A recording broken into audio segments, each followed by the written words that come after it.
আভাস মাল্টিমিডিয়া, সৃষ্টিতে দৃষ্টি অটুট।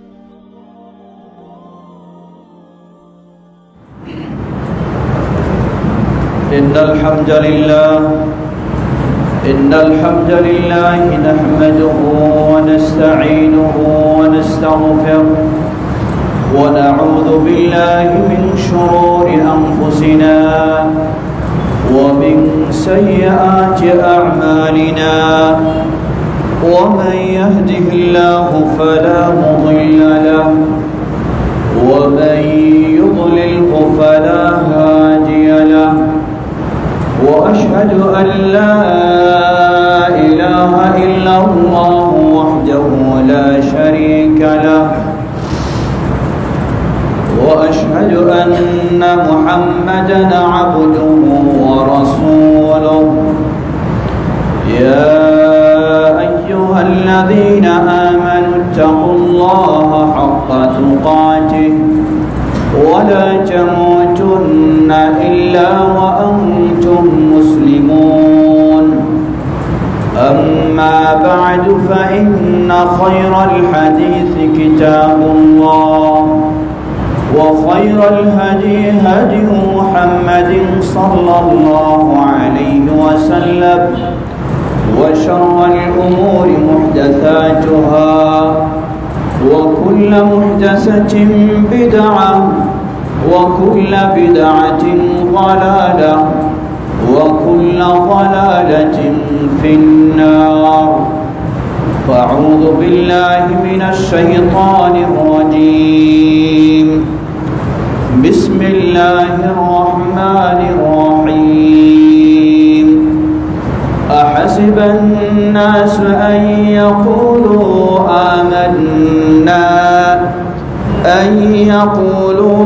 آمنا وهم لا يفتنون الحمد لله শুরুতে আবার প্রশংসা জ্ঞাপন করছি সেই আল্লাহ সুবহানাহু ওয়া তাআলা, যার বিশেষ তৌফিকে আমরা তার দিনের পথে চলার সৌভাগ্য লাভ করেছি। যে আল্লাহ রাব্বুল আলামিন আমাদেরকে তার দিনের পথে কবুল করে সম্মানিত মর্যাদাশীল করেছেন, তার এই প্রশংসা জ্ঞাপনার্থে বলি আলহামদুলিল্লাহ।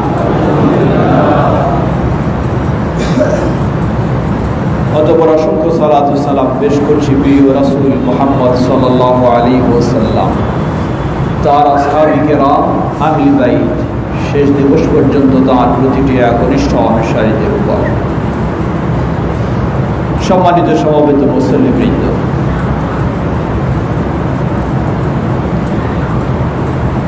নবী সাল্লাল্লাহু আলাইহি ওয়াসাল্লাম হকের দাওয়াত দেওয়া শুরু করলেন। তার দাওয়াত কবুল করলেন পুরুষদের মাঝে সর্বপ্রথম আবু বকর as-সিদ্দিক রাদিয়াল্লাহু তাআলা আনহু, নারীদের মাঝে সর্বপ্রথম উম্মুল মুমিনিন খাদিজা রাদিয়াল্লাহু তাআলা আনহা, সেই সাথে নারীদের মধ্যে সুমাইয়া, পুরুষদের মধ্যে আম্মার, পুরুষদের মধ্যে সুহাইব, পুরুষদের মধ্যে বেলাল, পুরুষদের মধ্যে মিকদাদ। প্রাথমিক পর্যায়ে যখন এই কয়েকজন ইসলাম গ্রহণ করেন, ইসলাম গ্রহণের কারণে নবী সাল্লাল্লাহু আলাইহি ওয়াসাল্লাম এবং আবু বকর সিদ্দিক রাদিয়াল্লাহু আনহু ব্যতীত বাকিরা এবং খাদিজা রাদিয়াল্লাহু আনহা ব্যতীত বাকিরা চরম নির্যাতনের শিকার হলেন। কারণ একটাই, তারা ঈমান এনেছেন। সুমাইয়া রাদিয়াল্লাহু তাআলা আনহা, তাকে চরমভাবে নির্যাতন করা হচ্ছে, বলা হচ্ছে উকফুরি বিমুহাম্মাদি, তুমি মুহাম্মাদের প্রতি ঈমান এনেছো, তুমি তাকে অস্বীকার করো। তাহলে কোনো নির্যাতন করা হবে না। তিনি আল্লাহর প্রতি এবং তার রাসূলের প্রতি ঈমানের উপর অটল থাকার কারণে তাকে শহীদ পর্যন্ত করে দেওয়া হবে। ঠিক একইভাবে বেলাল, একইভাবে সুহাইব, তারাও নির্যাতনের শিকার হলেন।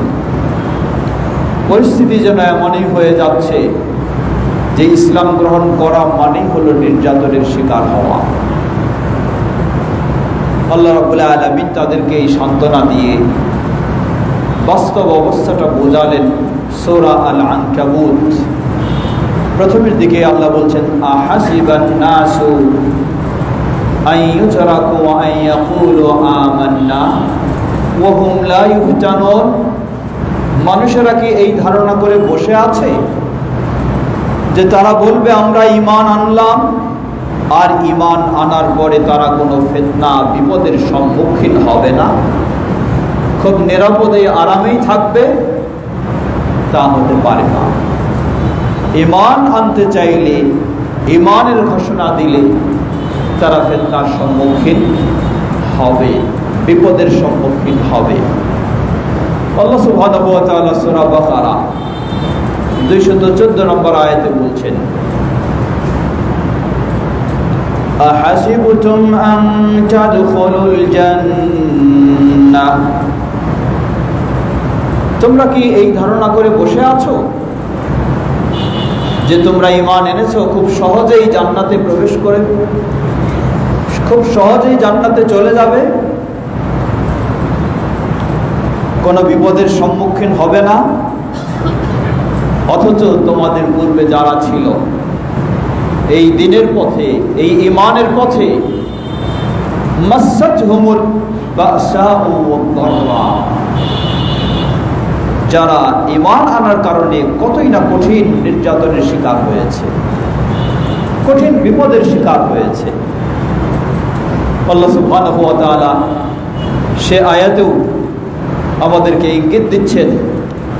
এমন কি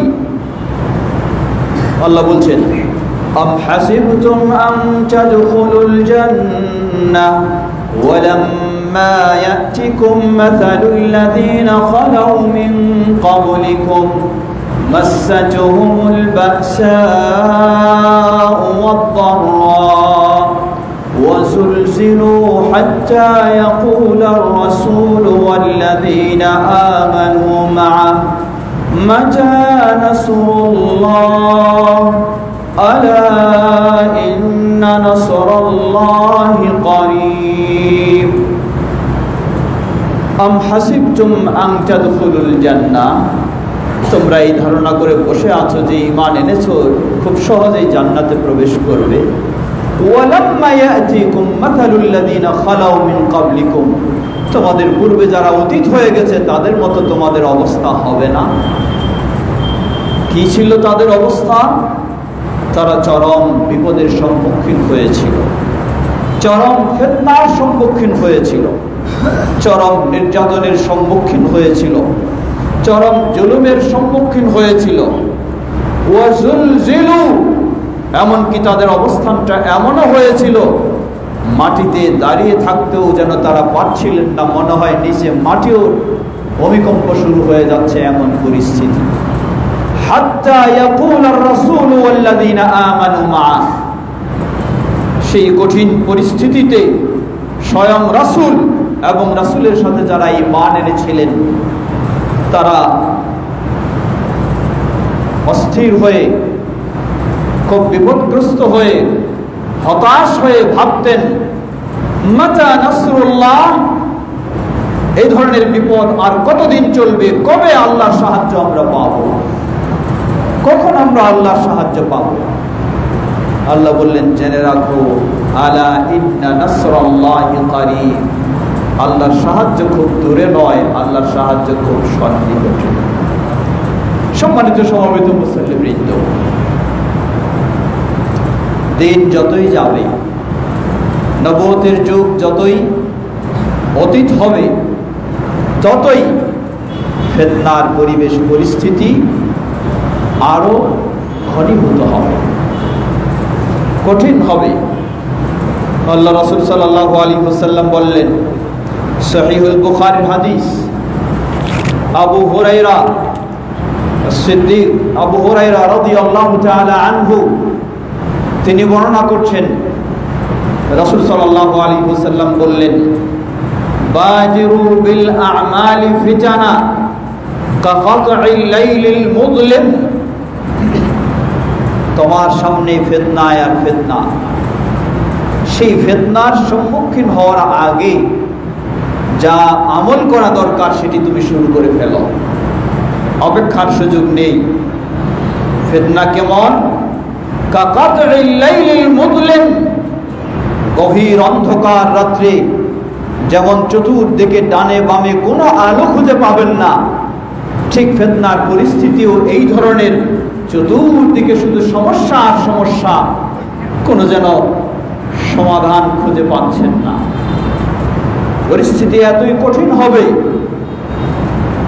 ইউসবিহুর রাজুলু মুমিনা ওয়া ইউমসি কাফিরা, একজন মানুষ সকালবেলা ঈমানদার, সন্ধ্যাবেলা দেখা যায় সে কাফের হয়ে গেছে। ওয়া ইউমসি মুমিনা ইউসবিহু কাফিরা, সন্ধ্যাবেলা ঈমানদার, সকাল হতে দেখা যায় সে ঈমান থেকে বের হয়ে গেছে। ইয়াবিউর রাজুলু দীনাহু বিআরাদিন মিনাদ দুনিয়া আল কালিল, রাওয়াহু মুসলিম। মানুষ দুনিয়ার সামান্য স্বার্থের বিনিময়ে তার দিনকে ত্যাগ করবে, তার দিনকে বিক্রি করে ফেলবে, সামান্য স্বার্থের বিনিময়। সম্মানিত সমবেত মুসলিমবৃন্দ, সুতরাং কোনো সন্দেহ নেই, ঈমান মানেই বিপদ নয়, ইসলাম মানেই শাস্তি নয়। অবশ্যই ইসলাম মানেই হলো শান্তির পথ, ঈমান মানেই হলো নিয়ামতের পথ। তবে যদি আমরা সেই নিয়ামত এবং সেই শান্তি দুনিয়াতেই সবটা ভোগ করতে চাই, তা কোনোদিন সম্ভব হবে না। সেই শান্তি অপেক্ষা করছে আপনার জন্য জান্নাতে, সেই নিয়ামত অপেক্ষা করছে আপনার জন্য জান্নাতে। আল্লাহ রাসূল সাল্লাল্লাহু আলাইহি ওয়াসাল্লাম এই জন্য বললেন, হুফফাতিন নার বিশ-শাহওয়াত ওয়া হুফফাতিল জান্নাতু বিল মাকারিহ, জাহান্নামকে বেষ্টন করে রাখা হয়েছে আরাম আয়েশ, প্রবৃত্তির অনুসরণ এগুলি দিয়ে। আরাম আয়েশ ভোগ করতে চাইবেন দুনিয়াতে, অসুবিধা নেই, আরামের পরেই রয়েছে কষ্ট, জাহান্নাম। ওয়া হুফফাতিল জান্নাতু বিল মাকারিহ, আবার যদি সেই শান্তি ভোগ করতে চান, তাহলে শান্তির আগে কিছু অশান্তি ভোগ করতে হবে, আরামের আগে কিছু কষ্ট আপনাকে মেনে নিতে হবে। জান্নাত যেন বেষ্টন করে রাখা হয়েছে কষ্টদায়ক বিষয় নিয়ে। এর অর্থ এই নয় ইসলাম মানুষকে নিরুৎসাহিত করছে ইসলামের দিকে যেতে, তা নয়। অবশ্যই ইসলামই দুনিয়া এবং আখিরাতের জন্য শান্তি। এজন্যই দোয়া করে থাকি, রব্বানা আতিনা ফিদ দুনিয়া হাসানা ওয়া ফিল আখিরাতি হাসানা। তাহলে কেন এত সব কথা? জবাব, আপনাকে এটা মনে রাখতে হবে সব সময়, আমাকে সত্যের পথে কিছু কষ্ট স্বীকার করতে হবে। বরং যার ঈমান যত মজবুত, তার কষ্ট তত কঠিন। যার ঈমান যত মজবুত, তার কষ্ট তত কঠিন। সহিহ হাদিসে এসেছে, আল্লাহ রাসূল সাল্লাল্লাহু আলাইহি ওয়াসাল্লাম বলেন, আশাদ্দু আল বালা আল আমবিয়া সুম্মা আল আমসালু ফাল আমসাল। পৃথিবীর বুকে সবচেয়ে বেশি বিপদের সম্মুখীন হয়েছেন ঈমানের কারণে তারা হলেন নবীগণ, নবী রাসূলগণ। সুম্মা আল আমসাল ফাল আমসাল, অতঃপর পর্যায়ক্রমে যার ঈমান যত কম, সেই হিসাবেই বিপদের সম্মুখীন হয়েছে। নবী সাল্লাল্লাহু আলাইহি ওয়াসাল্লাম আবার বললেন, যার ঈমানটা যত নির্ভেজাল, যার ঈমানটা যত শক্ত, যার ঈমানটা যত মজবুত, তার বিপদটাও তত কঠিন। আর যার ঈমানটা হালকা তার বিপদটাও হয়তো হতে পারে হালকা। অনেক সময় আমরা বলি, আশ্চর্য হই, একই ব্যাপার, আলেম মানুষ, তার পিছনেও কি শয়তান লাগলো? একই ব্যাপার, মানুষটা তো নামাজি, তার পিছনেও শয়তান লাগলো? জবাব হ্যাঁ, এর পিছনে শয়তান লাগবে। বেনামাজির পিছনে তো শয়তান লাগে কোনো প্রয়োজন নাই, ও তো এমনিই বেনামাজি আছে। নামাজিকে কেমনে বেনামাজি বানানো যায়, এই জন্য তার পিছনে শয়তান।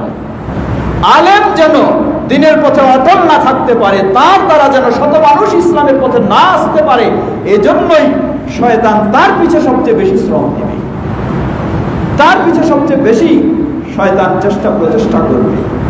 আর যে বেদিন, যার দিন নাই, তার কাছে তো শয়তানের যাওয়ার কোনো প্রয়োজন নাই, অটোমেটিক সে শয়তানের যা চাওয়া সেটা করেই ফেলছে। সুতরাং আল্লাহ রাসূল সাল্লাল্লাহু আলাইহি ওয়াসাল্লাম বললেন, যার ঈমান যত ভালো, যত মজবুত, যত শক্তিশালী, তার বিপদ তত মজবুত, তত শক্তিশালী।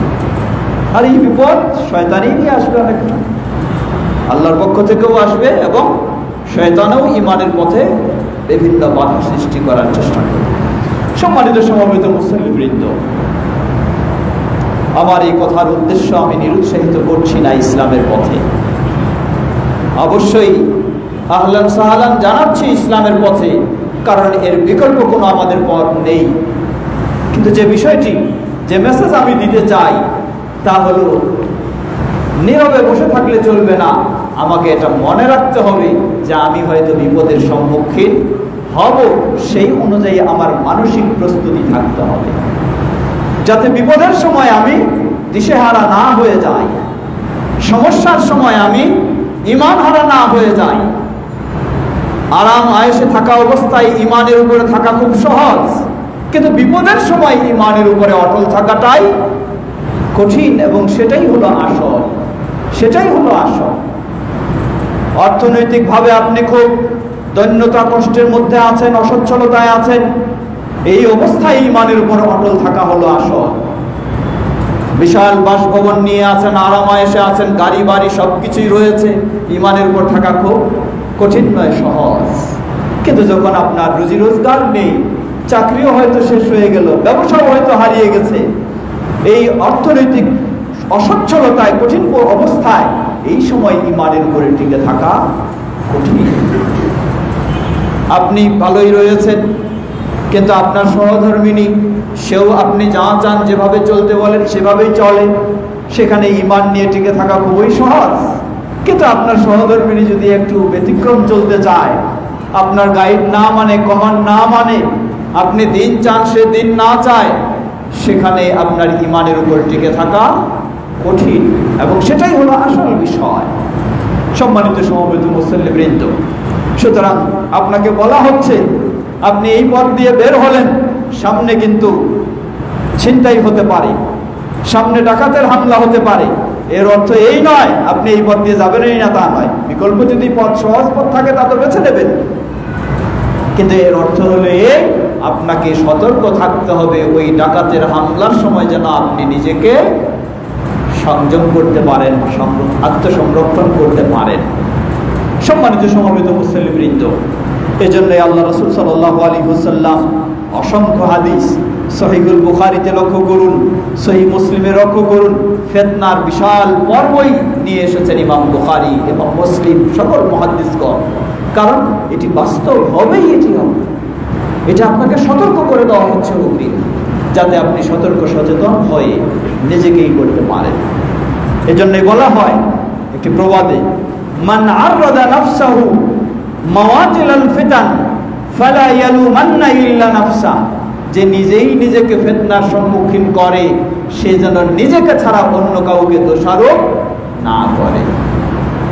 আমি চলবো এমন ভাবে, বলবো এমন ভাবে, কাজ করবো এমন ভাবে যেন ফিতনায় আমি পড়ে যাই, আবার বলবো যে আপনার জন্য আমি ফিতনায় পড়ে গেলাম না। আমি আমাকেই দোষারোপ করব যে আমার কথাগুলি ভালো হয়নি, আমার কাজগুলি ভালো হয়নি, আমার চিন্তাটা ভালো হয়নি, আমার আচরণটা ভালো হয়নি, যার কারণে আমি ফিতনায় পড়ে গেছি। সম্মানিত সমবেত মুসলিমবৃন্দ, আল্লাহ রাসূল সাল্লাল্লাহু আলাইহি ওয়াসাল্লাম কতই না সতর্ক করলেন, লক্ষ্য করুন। আবু হুরায়রা রাদিয়াল্লাহু আনহু বর্ণনা করছেন, এই হাদিসটি সহিহুল বুখারী এবং মুসলিমের। রাসূল সাল্লাল্লাহু আলাইহি ওয়াসাল্লাম বলেন, সাতাকুনু ফিতান, সাতাকুনু ফিতানুন, অবশ্যই অবশ্যই ফিতনা আসবে, ফিতনা সামনে হবে, সম্মুখীন হবে। আবার জানিয়ে দিলেন, জেনে রাখো, আল কাঈদু ফিহা খায়রুম মিনাল কায়েম, ওই ফিতনার পরিস্থিতিতে, ফিতনার সময়ে, সমস্যার সময়ে যে ব্যক্তি চুপচাপ নীরবে বসে রয়েছে, ওই ব্যক্তি, যে ব্যক্তি দাঁড়িয়ে রয়েছে তার চেয়ে অনেক ভালো। এটা আমার কথা নয়, এটি নবী মুহাম্মদ সাল্লাল্লাহু আলাইহি সাল্লামের কথা। তিনি বলছেন, যখন ফিতনা ছড়িয়ে রয়েছে, ওই পরিস্থিতিতে যে ব্যক্তি নীরবে বসে আছে চুপচাপ, ওই ব্যক্তি অনেক ভালো ওই ব্যক্তির চেয়ে যে ব্যক্তি দাঁড়িয়ে রয়েছে। দাঁড়িয়ে রয়েছে মানে তার সম্ভাবনা আছে সে ফিতনার সাথে জড়িয়ে যেতে পারে, কিন্তু যে বসে আছে সে হয়তো আল্লাহ রাব্বুল আলামিন তার নীরব থাকার কারণে তাকে আল্লাহ ফিতনা থেকে বাঁচাবেন। আবার বললেন, ওয়াল কাইমু ফিহা খায়রুম মিনাল মাশি, ওই ফিতনার পরিস্থিতিতে যে ব্যক্তি দাঁড়িয়ে রয়েছে এই ব্যক্তি অনেক ভালো, যেই ব্যক্তি হাঁটি হাঁটি পা পা করে হাঁটা শুরু করেছে ফিতনার দিকে, ওই ব্যক্তির চেয়ে এই ব্যক্তি অনেক ভালো। আবার বললেন, ওয়াল মাশি ফিহা খায়রুম মিনাস সাঈ, যে ব্যক্তি দ্রুত দৌড়ে যাচ্ছে ফিতনার দিকে, ওই ব্যক্তির চেয়ে ধীর গতিতে যে যাচ্ছে সে অনেক ভালো। আবার আল্লাহ রাসূল সাল্লাল্লাহু আলাইহি ওয়াসাল্লাম বললেন, জেনে রাখো, ওয়ামান ওয়াজাদা ওয়ামান তাশাররাফা লাহা তাশরিফহু, ফিতনার জায়গায় রয়েছে, আপনি আপনার জায়গায় রয়েছেন, যে ব্যক্তি ফিতনার দিকে উঁকি মারবে, রাসূল সাল্লাল্লাহু আলাইহি ওয়াসাল্লাম বলছেন ফিতনাই তাকে টেনে নিয়ে আসবে। ফিতনার জায়গায়, আপনি আপনার জায়গায় দূরে আছেন, আল্লাহ আপনাকে হেফাজত করেছেন, নিরাপদে আছেন, কিন্তু যে ব্যক্তি ওয়ামান তাশাররাফা লাহা, যে ব্যক্তি ফিতনার দিকে উঁকি মারবে, তাশরিফহু, ফিতনা তাকে টেনে আনবে। ওয়ামান ওয়াজাদা মালজা আও মাআদা ফালইউদ বিহি, আর যে ব্যক্তি এই ফিতনার পরিস্থিতিতে, পরিবেশে, যুগে কোনো আশ্রয়স্থল পাবে, নিরাপদ আশ্রয়স্থল পাবে, সে যেন নিরাপদ আশ্রয়স্থল গ্রহণ করে নেয়। আল্লাহু আকবার, কি ভবিষ্যৎবাণী করলেন আল্লাহ রাসূল সাল্লাল্লাহু আলাইহি ওয়াসাল্লাম। কিন্তু আমাদের যখন আবেগ বেশি হয়ে যায়, যেই আবেগটাকে কোরআন সুন্নাহর জ্ঞান দিয়ে কন্ট্রোলে রাখতে পারি না, তখন আমরা মনে করি কি এটা কাপুরুষ ভীরু মানুষ দূরে সরে রয়েছে, অথচ এই সমস্ত জায়গায় ঝাঁপিয়ে যাওয়া দরকার। বলি না আমরা এটা বলি, মনে করি যে এটাই হয়তো বলে বেশি না। ইসলাম একদিকে আপনাকে অন্যায়ের প্রতিবাদ করতে বলেছে, অসৎ কাজে নিষেধ করতে বলেছে, এটা ইসলাম বলেছে। আবার সেই ইসলামে বলছে যদি সমস্যা বড় ধরনের সম্মুখীন হওয়ার আশঙ্কা থাকে, আপনি নীরবে বসে থাকলে আপনি হলেন সব ব্যক্তিদের চেয়ে উত্তম। সেই ইসলামে বলছে, সহিহ বুখারী মুসলিমের হাদিস। শুধু একটা নিয়ে আপনি দৌড়াবেন তা কখনো উচিত নয়, সেটা কখনো নিয়ম নয়। সম্মানিত সমবেত মুসলিমবৃন্দ, সুতরাং জোর করে ফিতনা খুঁজে ফিতনায় আপনি জড়িয়ে যাবেন, এটি যেন নিজেকেই বিপদগ্রস্ত করবেন, এছাড়া আর কিছু নয়। সম্মানিত সমবেত মুসলিমবৃন্দ, অতএব মনে রাখতে হবে, আপনার আমার বর্তমান অবস্থা যা দেখছি তা কিছুটা জানি, ভবিষ্যতের খবর তা আমি জানি না, আপনি জানেন না, জানেন একমাত্র আল্লাহ সুবহানাহু ওয়া তাআলা। সুতরাং ভবিষ্যতের কত বড় আরো সমস্যার সম্মুখীন হব না হব সেটি শুধু কল্পনা নয়, সেটি অবশ্যই আল্লাহর উপর আস্থা রেখে ইসলামের সুস্পষ্ট পন্থায় আমাকে অবলম্বন করতে হবে। গায়ে পড়ে ফিতনাকে বেছে নিলে, ফিতনায় জড়িয়ে গেলে শুধু নিজেকেই আহুতাশ করা ছাড়া আর কিছু হবে না। আসুন আল্লাহ রাসূল সাল্লাল্লাহু আলাইহি ওয়াসাল্লাম, আল্লাহ রাব্বুল আলামিন কোরআনুল কারীমে অসংখ্য জায়গায় এভাবে আমাদেরকে সতর্ক করলেন। এক হলো জানালেন ফিতনা অবশ্যই হবে, সমস্যা অবশ্যই হবে। দ্বিতীয় হলো সেই সমস্যার মধ্যে যেন সঠিক ঈমানের উপর অটল থাকতে পারি, সেটিও আল্লাহ নিশ্চিত হতে চান।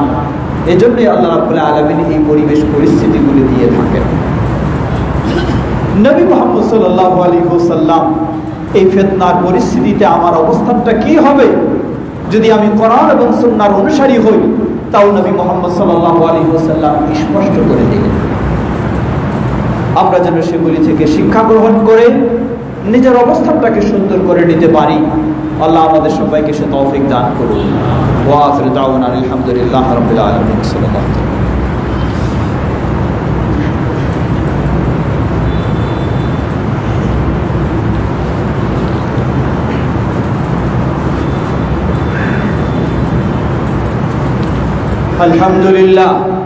আলহামদুলিল্লাহ রাব্বিল আলামিন والصلاة والسلام على عبد الله ورسوله نبينا محمد وعلى آله وصحبه ومن تبعهم بإحسان إلى يوم الدين أما بعد। সম্মানিত সমবেত মুসল্লিবৃন্দ, বুঝলাম ফিতনার সম্মুখীন হব। কিসের ফিতনা? কোরআন এবং সুন্নাহ বলে দিচ্ছে ফিতনা অনেক ধরনের হতে পারে। আল ফিতন ফিদ্দীন, দ্বীনি বিষয়ে ফিতনা, ধর্মীয় বিষয়ে ফিতনা, ইসলামের বিষয়ে ফিতনা।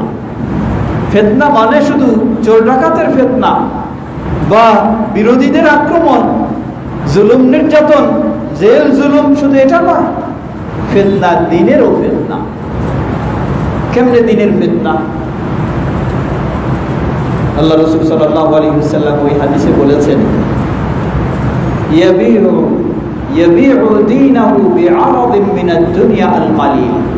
দুনিয়ার সামান্য স্বার্থের বিনিময়ে তার দিনটাকে বিক্রি করে ফেলবে। আমাকে বলা হবে আপনি এই বিষয়ে একটা ফতোয়া দিন, কত টাকা পয়সা দরকার আপনাকে দেওয়া হবে। আমি টাকা পয়সা নিয়ে নিলাম, আর আমি জেনে শুনেও কোরআন সুন্নাহ বিরোধী একটা ফতোয়া দিয়ে দিলাম। এটি হলো সবচেয়ে বড় ফিতনা। এটি হলো সবচেয়ে বড় ফিতনা। দেখুন, কিছুদিন আগেই পেপার পত্রিকায় ঢালাওভাবে আমরা দেখলাম একটা বড় গুরু প্রায় নাকি 17,000 কোটি টাকা ধর্মপ্রিয় মানুষদের কাছ থেকে বলা যায় এক প্রকার ছিনতাই করে নিয়েছে। 17,000 কোটি টাকা।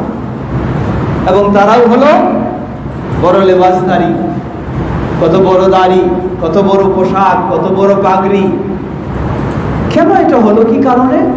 কারণ এটাই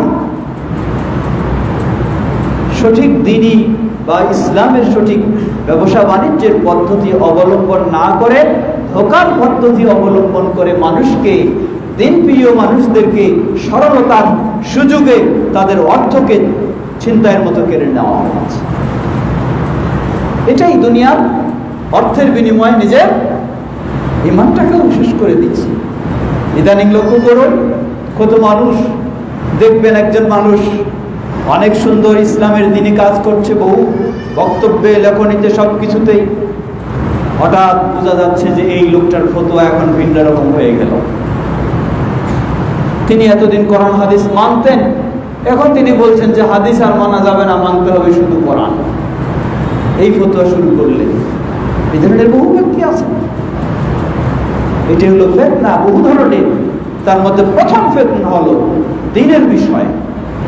আজকে যারা কাদিয়ানি হচ্ছে, কাদিয়ানি আমরা জানি কোরআন সুন্নাহর আলোকে এটি অমুসলিম, মুসলিম নয়, কিন্তু নিজেদেরকে পরিচয় কিসের দেয়? সব জায়গায় নিজেদেরকে মুসলিম বলে, মুসলিম জামাত বলেই সব জায়গায় পরিচয় দিচ্ছে, আহমদিয়া মুসলিম জামাত। ঠিক এই ধরনের কত রকমের ভ্রান্ত বিষয় আপনার সামনে আসবে।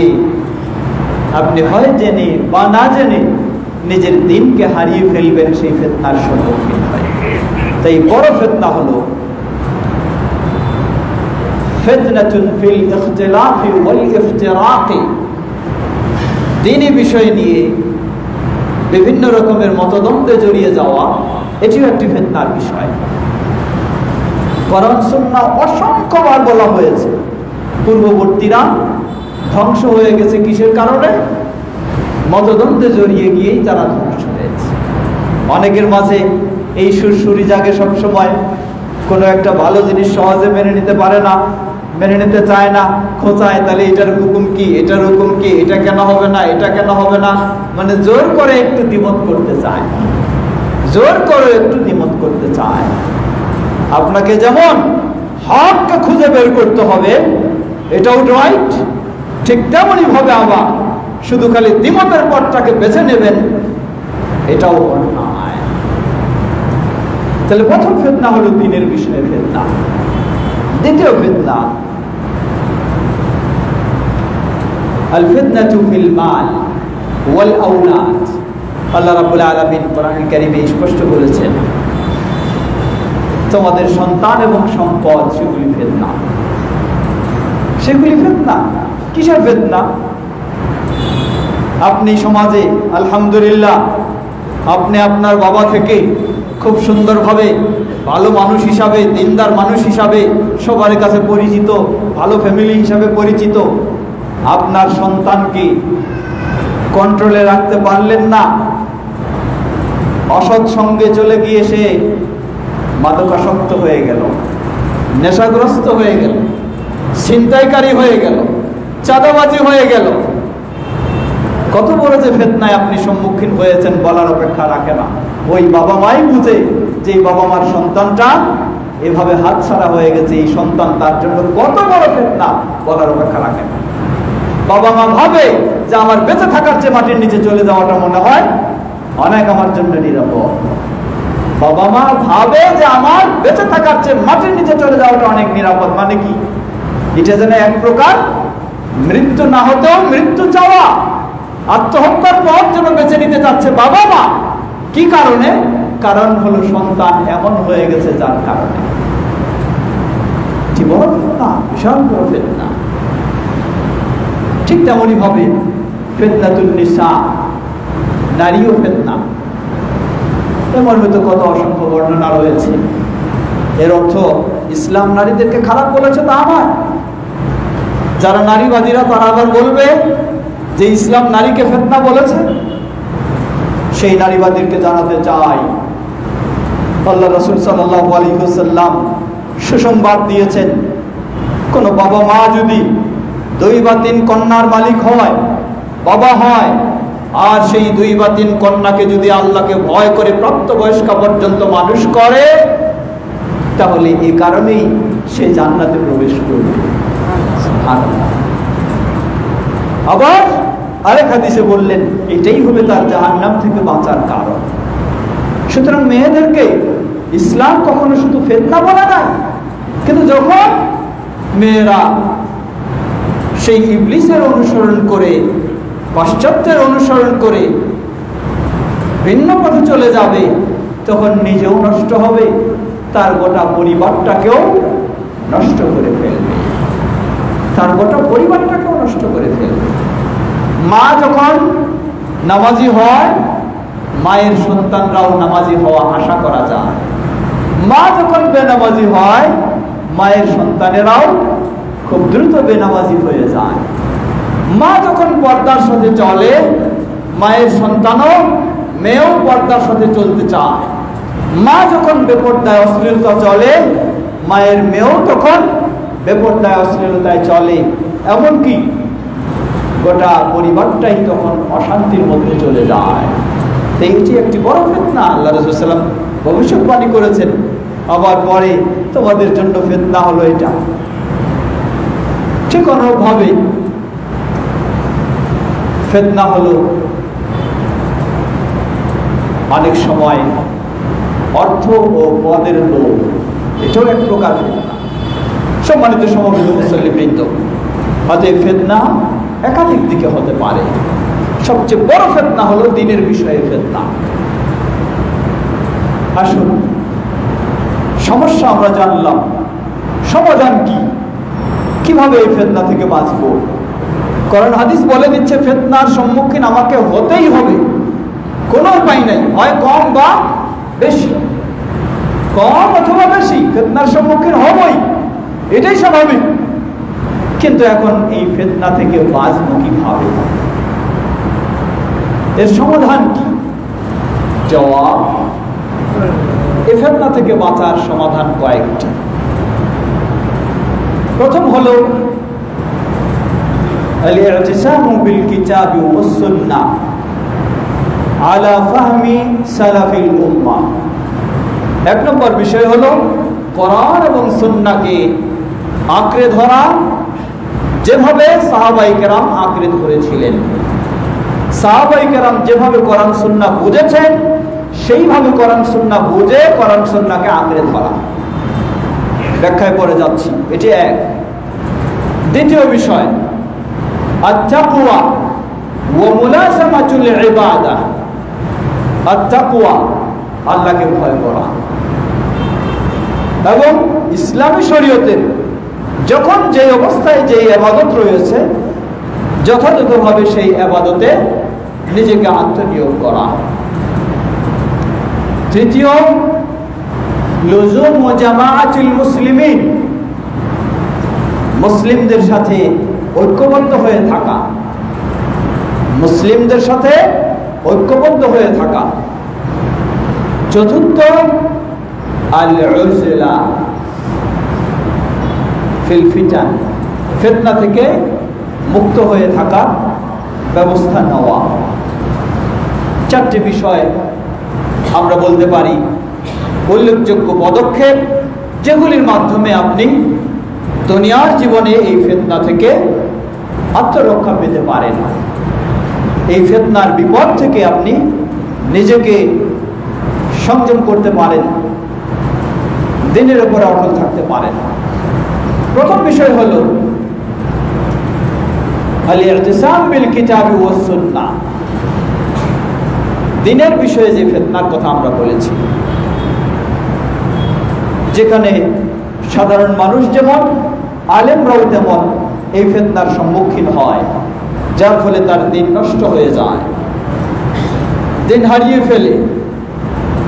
এজন্য এই পরিস্থিতিতে, এই ফিতনার পরিস্থিতিতে প্রতিটি মুসলিমের একান্ত কর্তব্য কোনো মাযহাবকে আঁকড়ে ধরা নয়, কোনো তরিকা আঁকড়ে ধরা নয়, কোনো পীর মুর্শিদ আঁকড়ে ধরা নয়, কোনো দল আঁকড়ে ধরা নয়, কোনো মতবাদ আঁকড়ে ধরা নয়। আঁকড়ে ধরা হলো কোরআন এবং রাসূল সাল্লাল্লাহু আলাইহি ওয়াসাল্লামের সহিহ হাদিস, এই দুটোকে আঁকড়ে ধরা। তবে এখানে আমরা সতর্ক করে থাকি, অনেক ব্যক্তি হতে পারে কোরআন ও সহিহ হাদিসের কথা বলেও আবার সে ফিতনায় চলে গেছে। কারণটা কি? যেমনই ভাবে গেছে মু'তাজিলারা, এই ধরনের ভ্রান্ত দলেরা সেই ধরনের যেতে পারে। কারণ একটাই, কারণ হলো কোরআন এবং সহিহ হাদিসকে যদি আবার আমি আমার নিজের মতো বুঝে আঁকড়ে ধরতে চাই, তাহলেও আমি বিভ্রান্তিতে চলে যাব, তাহলে আমি ফিতনায় চলে যাব।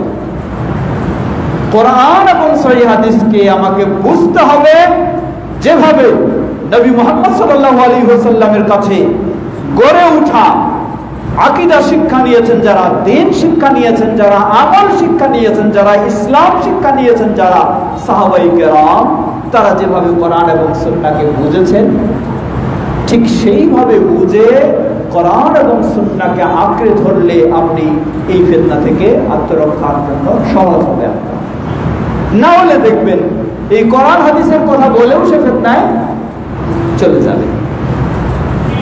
কোরআন হাদিসকে যখন নিজের মতো ব্যাখ্যা দেয় কেউ, আল্লাহ রাসূল সাল্লাল্লাহু আলাইহি ওয়াসাল্লামের উপর কোরআন হাদিস আসার পরেও কোন সালে ইমাম মাহদী আসবেন, কবে কিয়ামত সংগঠিত হবে কিছুই বলেন নাই, কিন্তু আপনি কোরআন হাদিসের দাবিদার হয়েও যখন এই ধরনের বলা শুরু করবেন, তখন জেনে নিন আপনিও ফিতনার দিকে চলে যাবেন। সাহাবায়ে কেরামগণ এমন বর্ণনা দেননি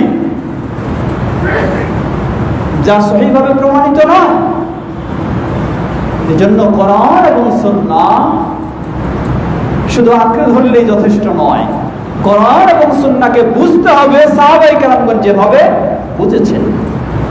আল্লাহ রাসূল সাল্লাল্লাহু আলাইহি ওয়াসাল্লাম এই জন্যই বললেন, সাতাফতারিকু উম্মতি ইলা 73 ফিরকা কুল্লুহা ফিন-নার ইল্লা ওয়াহিদা قيل وما هي يا رسول الله قال ما أنا عليه وأصحابي বললেন আমার দল উম্মত 73 দলে বিভক্ত হবে, সবাই চলে যাবে বাম দিকে জাহান্নামের দিকে, একটি ব্যতীত। সাহাবায়ে কেরামগণ জিজ্ঞাসা করলেন তারা কারা হে আল্লাহ রাসূল সাল্লাল্লাহু আলাইহি ওয়াসাল্লাম? রাসূল সাল্লাল্লাহু আলাইহি ওয়াসাল্লাম বললেন হিয়া, তারা হচ্ছে মা আনা আলাইহি ওয়া আসহাবি, আমি এবং আমার সাহাবায়ে কেরাম যে আকীদায়, যে আদর্শে, যে চেতনায়, যে ইবাদতে, যে আমলে, যেই দ্বীনের উপরে প্রতিষ্ঠিত ছিল সেটার উপরে যারা থাকবে তারাই মুক্তি প্রাপ্ত, তারাই ফিতনা থেকে মুক্ত হবে। রাসূল সাল্লাল্লাহু আলাইহি ওয়াসাল্লাম বলেন না শুধু আমি, বলেছেন আমি এবং আমার সাহাবায়ে কেরাম। এর মানে রাসূল সাল্লামের কাছ থেকে দুটো জিনিস, এক হলো কোরআন এবং সুন্নাহ, আর সাহাবায়ে কেরাম হলেন যেভাবে কোরআন সুন্নাহকে বুঝেছেন ও মেনেছেন। এটাই হচ্ছে ফিতনা থেকে মুক্ত হওয়ার পথ। আজকে আহলুল হাদিসদের দাওয়াত হলো এটাই, আহলুল হাদিসদের সালাফি মানহাজ হলো এটাই, আহলুল হাদিসদের আহ্বান হলো এটাই। শুধু নিজের মতো কোরআন সুন্নাহ বুঝলেও হবে না, নিজের মতো কোরআন সুন্নাহ বুঝেও ফিতনার দিকে মানুষ জড়িয়ে যাবে। কিন্তু যখন সাহাবায়ে কেরামের মতো কোরআন সুন্নাহ বুঝবে ও আমল করবে, তখন এই আশা করা যায় সম্ভব রয়েছে তার জন্য সেই ফিতনা থেকে মুক্ত হবে ইনশাআল্লাহ। আল্লাহ আমাদের সবাইকে সে তৌফিক দান করুন। দ্বিতীয় বিষয় আত-তাকওয়া ওয়া মুলাযামাতুল ইবাদাহ।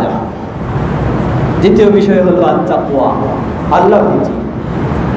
তাকওয়ার সংজ্ঞা ব্যাপক, সংক্ষিপ্ত আমরা আল্লাহ ভীতি বলি।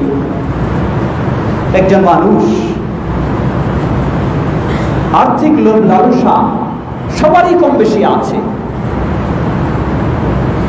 অর্থের বিনিময়ে দিনকে বিকৃত মানুষ করতে পারে যদি তার ভিতরে আল্লাহর ভয় না থাকে। যদি তার ভিতরে আল্লাহর ভয় না থাকে তাহলে অর্থের বিনিময়ে তার দিনকেও বিকৃত করে ফেলতে পারে। ও মুলাযামাতুল ইবাদ, এজন্য আল্লাহ সুবহানাহু ওয়া তাআলা বললেন ওয়া মান ইয়াত্তাকিল্লাহা ইয়াজআল লাহু মাখরাজা, যে ব্যক্তি আল্লাহকে ভয় করে চলবে, আল্লাহকে মেনে চলবে, যত বিপদেই হোক না কেন আল্লাহ তার জন্য মুক্তির পথ বের করে দেবেন। আল্লাহ তার জন্য মুক্তির পথ বের করে দেবেন, আল্লাহ তার জন্য বিষয়টাকে সহজ করে দেবেন। বাহ্যিকভাবে আমরা দেখছি আপনি চরম বিপদের সম্মুখীন হয়েছেন, কিন্তু যখন আপনি আল্লাহর উপর সেভাবে পরিপূর্ণ আস্থা ভরসা রাখবেন, আমরা দেখছি আপনি কঠিন পরিস্থিতি রয়েছে, কিন্তু আপনি মনে করবেন যে আপনার জন্য বিষয়টা খুবই ইজি। কেন এটা মনে করবেন? কিভাবে? এটা হলো আন্তরিক প্রশান্তি। যখন আপনার অন্তরে আল্লাহর স্থান দেবেন, আল্লাহ আপনার অন্তরের কঠিন অবস্থাটাকে হালকা করে দেবেন।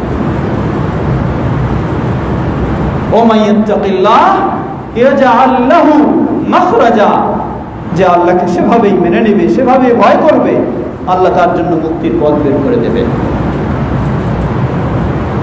দ্বিতীয় বিষয় মুলাযামাতুল ইবাদাহ, সালাতের সময় সালাত আদায় করবেন, সিয়ামের সময় সিয়াম, যাকাতের সময় যাকাত।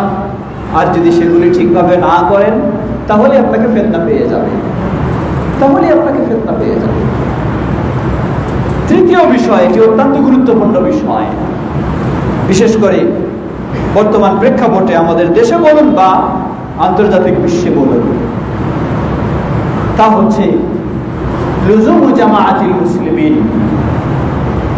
বিক্ষিপ্ত হয়ে থাকা মানেই হলো বিপদের সম্মুখীন হওয়া। মুসলিমদের সাথে সম্পৃক্ত হয়ে থাকার নির্দেশ ইসলামের। মুসলিমদের সাথে সম্পৃক্ত হয়ে থাকার নির্দেশের মানে কেউ মাজার পূজা, কেউ কবর পূজা, তাহলে সবার সাথে থাকবো? জবাব না। মুসলিমদের সাথে থাকবো, তারও নীতিমালা রয়েছে, সেটি কোরআন সুন্নাহর মানদণ্ডে মুসলিমের সাথে থাকবো।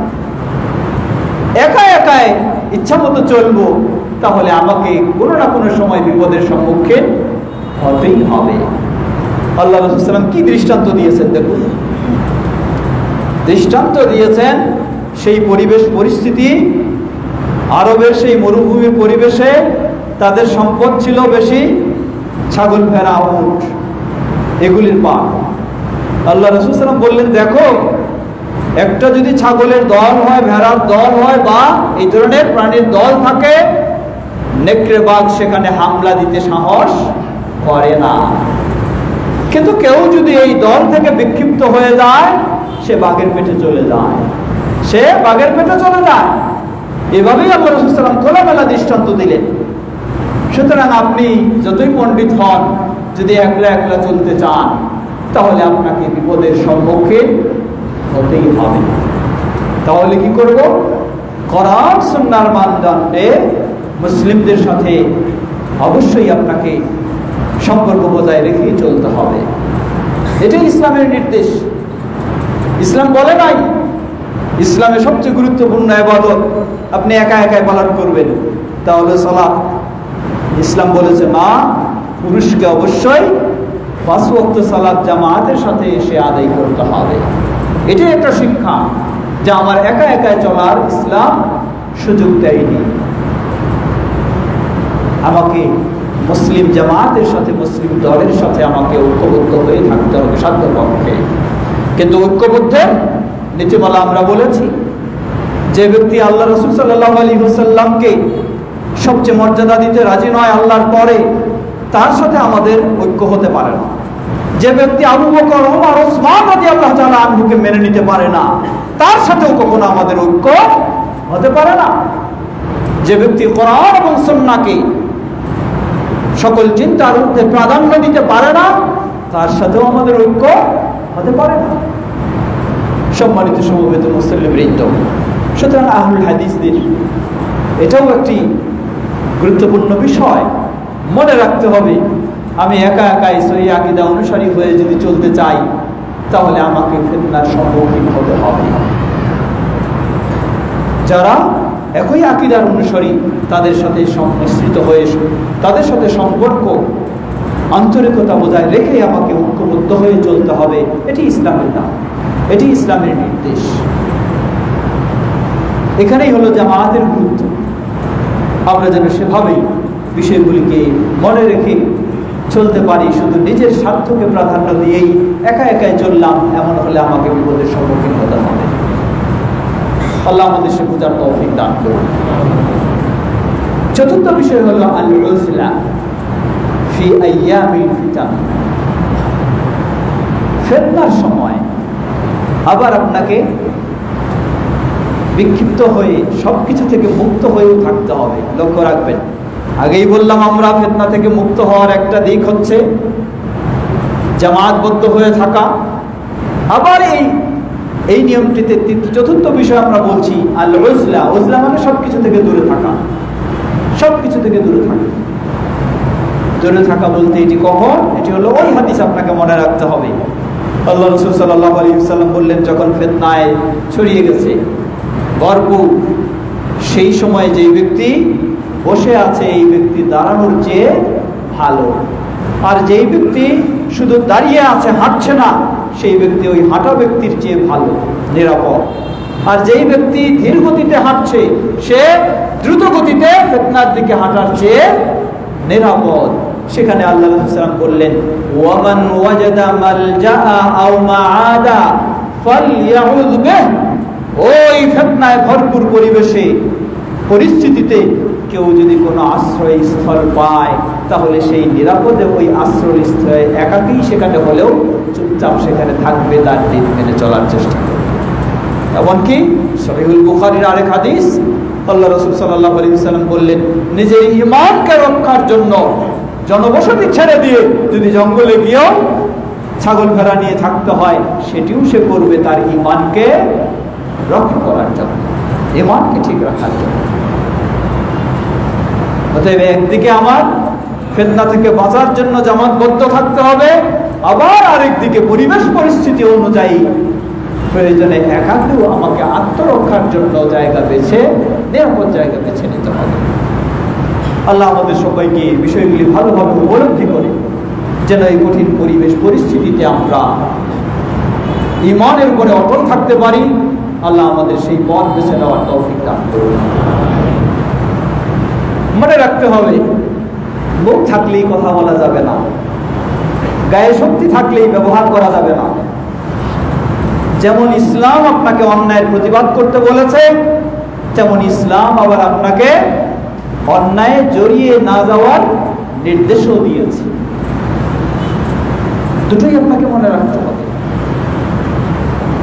অতএব যিনি যত কোরআন এবং সুন্নাহর আলোকে বিজ্ঞ হবেন, তার কথাগুলি তত ভেবেচিন্তে তাকে বলতে হবে। একজন সাধারণ মানুষের কথা আর একজন আলেমের কথা এক হতে পারে না। কারণ সাধারণ মানুষের অনুসরণ কেউ করবে না, সবাই বলবে তো সাধারণ মানুষ কিছু বলছে, ভুল বলতে পারে। কিন্তু একজন আলেম যদি উল্টা পাল্টা বলা শুরু করে দেয়, সাধারণ মানুষ তাকে ফলো করে, তাকে লক্ষ্য করে, তাকে দলিল হিসাবে গ্রহণ করে, তাকে অনুসরণ করে। এই জন্য আল্লাহ রাসূল সাল্লাল্লাহু আলাইহি সাল্লাম তিনি হাদিসে বলেছেন, একটি সহিহ হাদিস, তিনি বলছেন, তোমাদের কারো বিষয়ে মিথ্যা বলা আর আমার বিষয়ে মিথ্যা বলা এক নয়। তোমাদের কারো বিষয় মানে আপনি আরেকজনকে মিথ্যাবাদী বললেন বা আরেকজনের বিষয়ে কিছু মিথ্যা ছড়ালেন, এটা যেমন অপরাধ, নবী সাল্লাল্লাহু আলাইহি সাল্লামের নাম দিয়ে কিছু মিথ্যা ছড়ালেন, এটা তেমন অপরাধ, সমান অপরাধ নয়। মানে ওটাও কেউ হয়তো বলবে ওটাও মিথ্যা এটাও মিথ্যা, কেন সমান নয়? সমান এজন্যই নয়, একজন সাধারণ মানুষের বিষয়ে আপনি কিছু মিথ্যা তথ্য দিয়ে ছড়ালে এটা কেউ ফলো করবে না, কেউ অনুসরণ করবে না। কিন্তু রাসূল সাল্লাল্লাহু আলাইহি ওয়াসাল্লামের নাম দিয়ে একটা মিথ্যা হাদিস বানায় আপনি ছেড়ে দিলে মানুষ এটাকে গ্রহণ করবে, যেহেতু রাসূল সাল্লাল্লাহু আলাইহি ওয়াসাল্লামের নাম সেখানে রয়েছে, এটাকে মানুষ গ্রহণ করবে এবং এই গ্রহণ করে মানুষ বিপথে চলে যাবে। তো এই বিষয়টাকে সেম আপনাকে মনে রাখতে হবে যে একজন আলেম মানুষের কথাবার্তা হতে হবে মার্জিত, হতে হবে চিন্তা ভাবনা করে, হতে হবে ডানে বামে সামনে পিছনে সব কিছু চিন্তা করে সেভাবেই মানুষকে গাইড দেওয়া। বরং আমি মনে করি কাউকে বিপদে ফেলে দেওয়ার চেয়ে কাউকে নীরবে রাখাটাই অনেক ভালো। এমন কিছু বক্তব্য দিয়ে আপনাকে আমি ভিন্ন চিন্তার দিকে নিয়ে চলে গেলাম, এর চেয়ে যে অবস্থায় আপনি আছেন সেটাতেই থাকা ভালো। সম্মানিত সমবেত মুসলিম, এটি শুধু আলেমদেরই নয়, এটি সবারই। আল্লাহ রাব্বুল আলামিন বলেন, ওয়ামা ইয়ালফিযু মিন কাউলিন ইল্লা লাদাইহি রাকীবুন আতীদ। প্রতিটি মানুষ তার এই মুখ দিয়ে যা উচ্চারণ করে দুই পাশে সবকিছু লিপিবদ্ধ করা হচ্ছে। আমার কথাটা ভালো হলে ভালো, মন্দ হলে মন্দ হিসাবে লিপিবদ্ধ হয়, সেটি সাধারণ মানুষ হোক আর আলেম হোক, সকলেরই মনে রাখতে হবে। বিশেষ করে ফিতনার পরিস্থিতিতে আলেমদেরকে আরেকটু বেশি মনে রাখতে হবে, আমার জবাবদিহিতা রয়েছে আল্লাহর কাছে, জবাবদিহিতাও রয়েছে মুসলিমের কাছে, মুসলিমদের কাছে ওনার জবাবদিহিতা রয়েছে। সম্মানিত সমবেত মুসলিমবৃন্দ, এর অর্থ এই নয় বিপদের সময় বিপদ তাহলে আসবে না, না, বিপদ অবশ্যই আসবে। লক্ষ্য করুন, ইমাম আহলুস সুন্নাহ, যাকে বলা হয় আহলুস সুন্নাহর ইমাম, সুন্নাহ অনুসারীদের একক ইমাম বলা হয় একজন ইমামকেই, তিনি হলেন ইমাম আহমদ বিন হাম্বল রাহিমাহুল্লাহ। ইমাম আহমদ বিন হাম্বল রাহিমাহুল্লাহ, এই উপাধি ইমাম অন্য ইমামদের আসে নাই, কিন্তু এই উপাধি এসেছে ইমাম আহমদ বিন হাম্বল রাহিমাহুল্লাহ। কেন? কারণ হলো এই গোটা পরিবেশ, এমন পরিস্থিতি তৈরি হয়েছিল